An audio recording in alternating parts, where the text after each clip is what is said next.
I would set up a Wyoming LLC. You're going to have to file reciprocity with most of those states. So you're still going to get taxed in that state because it's a pass-through entity.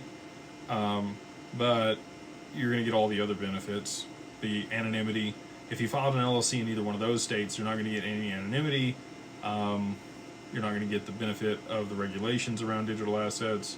You're not going to get the creditor protection that you would get in Wyoming or Nevada or South Dakota.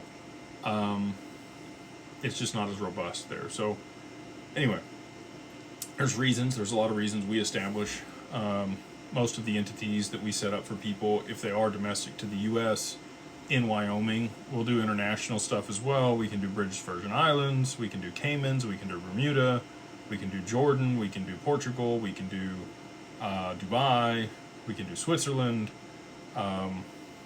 We work with professionals globally to be able to establish things. So if you want to move out of the U.S., you can. We also have a partnership with Nomad Capitalist. If you want to renounce your citizenship, highly recommend you do that before you get really wealthy. If you're trying to get out of here and not, pay the 40% exit tax before, because the U.S. will get theirs. They will come get you. They have 10 years to do it after you leave.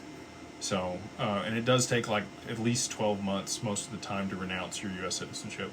It is a long, arduous process in order to be able to do that.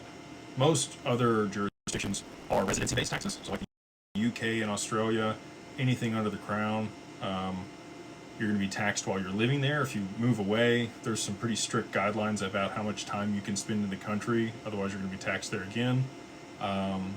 But as long as you follow those, you're good.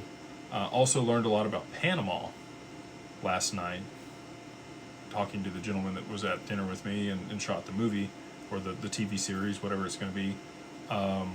Panama is very interesting. I would encourage you guys to go check that out and look into that, about the U.S. treaty that they have and the benefits of Panama.